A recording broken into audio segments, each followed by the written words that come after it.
नमस्कार दोस्तों, आपका बहुत बहुत स्वागत है मेरी बगिया में। दोस्तों ये देखिए, मैं इस ग्रो बैग में आज मूली लगाने जा रही हूँ। मूली लगाने का बिल्कुल सही समय है, जो आपको बरसात के समय, जैसे बरसात ख़त्म हो आपको मूली हार्वेस्टिंग मिलने लगे तो ये लगाने का बहुत अच्छा समय है। और इस समय जर्मिनेशन भी बहुत अच्छा होता है। लेकिन उसके लिए आपको क्या क्या डालना है ये देखिए। किचन वेस्ट डालनी है, ये किचन वेस्ट कंपोस्ट है वो डालनी है, ये रेत डालनी है और ये नीम की खली डालनी है। पहले से ही मैंने बहुत रिच मिट्टी बना रखी थी, लेकिन फिर भी ये थोड़ा पोला रहे इसलिए नदी की रेत डाल रहे हैं और किचन वेस्ट डाल रहे हैं, जिससे हमारी मिट्टी भुरभुरी हो जाए। तो देखिए इस तरह से मैं पूरे में ये डाले ले रही हूँ। ऊपर से फिर थोड़ा सा बनी हुई मिट्टी, धान की भूसी और गोबर से मिट्टी से तैयार, बिल्कुल ये तैयार मिट्टी है, इसको मैंने ये डाल दिया। देखिए इस तरह से इसको डाल दिया। अब दोस्तों क्या करना है ये चीज़, दोस्तों मूली के लिए जितनी भुरभुरी मिट्टी हो उतनी अच्छी मूली बैठेगी मिट्टी में। अगर आपने इसको ठस मिट्टी में बो दिया तो आपकी मूली उतनी अच्छी नहीं निकलती है। इसलिए देखिए किस तरह से ये भुरभुरी मिट्टी बिल्कुल बनाई है और इसमें हम मूली लगाएंगे ताकि हमारी मूली अच्छे से नीचे तक बैठ जाए। तो देखिए ये इस तरह से बिल्कुल, ये देखिए ये मिट्टी मेरी धान की भूसी है, इसमें कोकोपीट है और गोबर की खाद है। ये आपको दिखा रहे हैं इस तरह से। देखिए मैं मिट्टी को बनाती हूँ, ये देखिए बिल्कुल भुरभुरी है। अब ऐसे में इसमें गोबर की खाद नहीं मिलाएंगे तो पौष्टिक तत्व नहीं मिलेगा। इसलिए गोबर की खाद या बर्मी कंपोस्ट या आपके पास किचन कंपोस्ट हो, कोई भी तीनों में से एक डाल दो और धान की भूसी डाल दो, नदी की रेत डाल दो। तो इस तरह से डाल के मिट्टी को आप तैयार कर लो और कम से कम 6 या 8 इंच गहरे पॉट में बोए जिससे मूली अच्छे से नीचे तक बैठ जाए।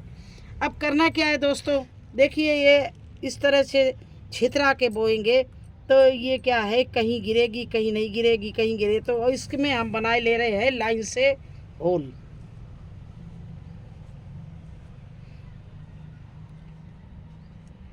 3-3 इंच के गैप से हम इसमें होल बनाए दे रहे हैं। देखिए इस तरह से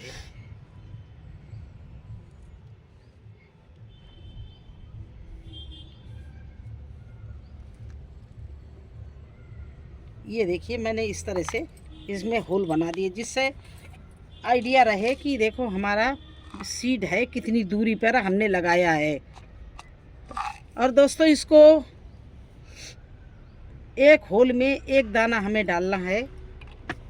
ये देखिए इस तरह से ये हमने दाने, ये देखिए ये मूली के दाने ले लिए और इस तरह से हर एक होल में एक हम डालते जा रहे हैं।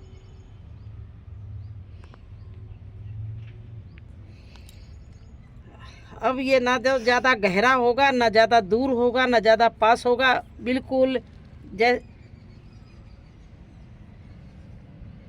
सभी लाइन से मुझे मिल जाएंगे। नहीं तो कहीं अगर हमने छिटका के डाला तो कहीं ज़्यादा कहीं कम का चक्कर रहता है ना।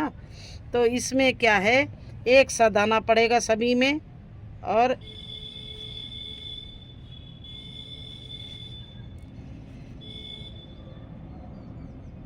इस तरह से ऊपर से इसको ढक दिया। देखिए ऐसे इस मिट्टी को छेद में गिरा दिया तो ये दाना गया ढक।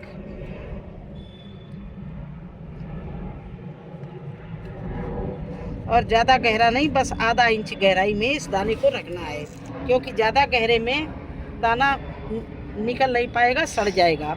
और ऊपर भी नहीं रखना है, क्योंकि पानी डालते ही ये दाने ऊपर आ जाते हैं, तो इसको ऊपर भी नहीं डालना है। तो इस तरह से मूली को मैंने बो दिया। आज मुझे 2-3 चीज़ें बोनी हैं, तो आपको पहले मैंने मूली बोना दिखाया है और एक चीज़ ऐसी है जिसको रफ टफ आप कैसे भी बो दीजिए, वो कहीं भी बो दीजिए, जो आपकी क्यारी नहीं तैयार है तब भी वो तैयार हो जाती है।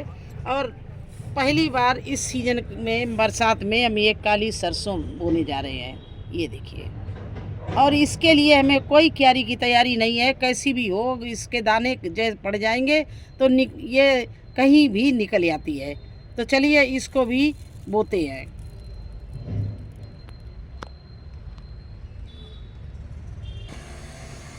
अब ये देखिए दोस्तों, अगर आपकी मिट्टी कहीं तैयार न हो तो आप सरसों बो दीजिए, अब मिट्टी भी तैयार होती रहेगी आपकी और आपकी सरसों भी तैयार हो जाएगी। सरसों एक ऐसी काली हुई है, सरसों ऐसी चीज़ है जिसको कहीं भी आप बो दो, ये आप उबड़ खाबड़ ज़मीन में या क्यारी बिल्कुल न तैयार हो, इसमें जब आप पानी डालेंगे, खाद डालेंगे तो अपने आप आपकी मिट्टी तैयार हो जाएगी। और चीज़ें लगाने के लिए गोभी, टमाटर, बंद गोभी, और इसको निकाल लिया जाएगा, एक महीना की होगी नहीं, इसको निकाल लिया जाएगा। तो ये एक ऐसी चीज़ है, आपकी क्यारी अगर खाली पड़ी हो, आपने इसी साल भरी हो, बिल्कुल मिट्टी तैयार ना हो, उसमें भी लगा सकते हैं। आज मुझे कोई ये नहीं ज़रूरी नहीं था लगाना, लेकिन बस एक बात है, यही दिखाना चाहते हैं कि अगर आपकी जो क्यारी तैयार ना हो उसको तैयार भी होती रहेगी और उसमें आप सरसों भी हार्वेस्ट कर सकते हैं। तो मैं आज आपके सामने ये सरसों ले रहे हैं और इसको छिटका के इस तरह से सारे में डाल दे रहे हैं। देखिए ऐसे इस तरह से इसको डाल दिया है और ये आपकी सरसों तो खाने को मिलेगी, बल्कि सरसों के चक्कर से आपकी क्यारी की मिट्टी बहुत अच्छी तैयार हो जाएगी।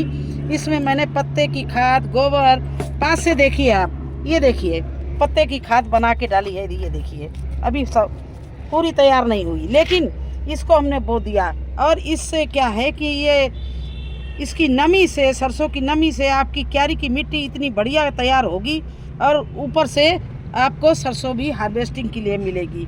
वैसे आप खाली छोड़ देते, क्योंकि जब तक आपकी बिल्कुल मिट्टी तैयार नहीं हो जाती है। अब मैंने सरसों डाल दी, ऊपर से हम थोड़ा सा इसमें मिट्टी डाल रहे हैं जिससे सरसों दब जाए।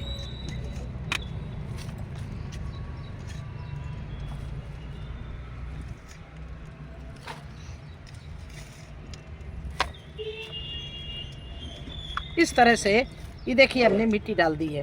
तो मेरा केवल आज ये सरसों बोने का पर्पज़ यही था कि अगर आपने इस साल क्यारी बनाई हो, अभी पत्तों से, गोबर से, खाद से भरा हो और वो तैयार बिल्कुल नहीं है, तो आप उसमें ऐसे ही मत छोड़िए। अब बारिश हो रही है, बारिश के समय आप सरसों बो दीजिए, पालक बो दीजिए, जिससे ये चीज़ें आपको हार्वेस्टिंग के लिए भी मिल जाएंगी और आपकी क्यारी भी अच्छे से तैयार हो जाएगी, मिट्टी भी अच्छे से तैयार हो जाएगी। तो आपको यही मेरा मकसद था बताने का कि अगर आपकी मिट्टी कोई किसी क्यारी में न तैयार हो तो आप उसमें सरसों तो उगा ही सकते हैं। टमाटर, गोभी के लिए आपको बहुत ही छनी हुई मिट्टी और बहुत गली हुई मिट्टी, लेकिन सरसों के लिए आप कैसी भी मिट्टी में आप बो दें वो तैयार हो जाएगी। आपने देखा है कि जहाँ पर पानी नहीं बरसता है वहाँ पे सरसों की खेतों में बुआई कर देते हैं, क्योंकि ये बहुत ही रफ टफ होती है और इसके लिए बिल्कुल केयर नहीं करनी पड़ती है। ये ऐसी एक सब्जी है, इसको आप कहीं भी बो दो ये आपको मिलेगी। तो आज और इसमें तो बहुत अच्छी होगी, क्योंकि इसमें बहुत गोबर पड़ा हुआ है, पत्ते की खाद पड़ी हुई है, बस इसमें मिट्टी ज़्यादा नहीं थी, तो इसको गलाने के लिए मैंने सरसों बो दी है, ऊपर से हल्की मिट्टी डाल दी है। तो ये एक पंथ दो काज हो गए, एक तो मुझे सरसों भी मेरी तैयार हो जाएगी, दूसरे हमारी मिट्टी गल के तैयार हो जाएगी। तो कैसा लगा आपको हमारा मूली का बोना, सरसों का बोना? अगर अच्छा लगा हो तो लाइक करना, चैनल पर नए हैं तो सब्सक्राइब जरूर कर देना और लगे रहिए। इस समय बोने के लिए बरसात में 50 सब्जियां हैं जिनको आप बो सकते हैं, तैयार कर सकते हैं अपने ही गार्डन में। मैं तो इस समय सरसों, पालक, मूली, धनिया सभी चीज़ बो रही हूँ। जो होता है ठीक है, नहीं होता कोई बात नहीं, क्योंकि सब सीड अपने किचन का होता है। इसका अगर ये ख़राब भी हो जाएगा तो कोई अफसोस वाली बात नहीं है। तो इसी तरह से आपकी कम से कम मिट्टी तो तैयार हो जाएगी, जिसमें आप बाद में बंद गोभी, टमाटर, कैबी और ब्रोकली लगा सकते हो। तो मैं इसको देखिए इस तरह से बो दी है, मिट्टी से ढक दी है और ये मेरी मिट्टी बहुत अच्छी तैयार हो जाएगी जब तक कि हमारी पौध तैयार हो रही है। और छोटी छोटी सरसों हम हार्वेस्टिंग कर लेंगे। फिर मिलते हैं एक नए वीडियो में, तब तक के लिए धन्यवाद।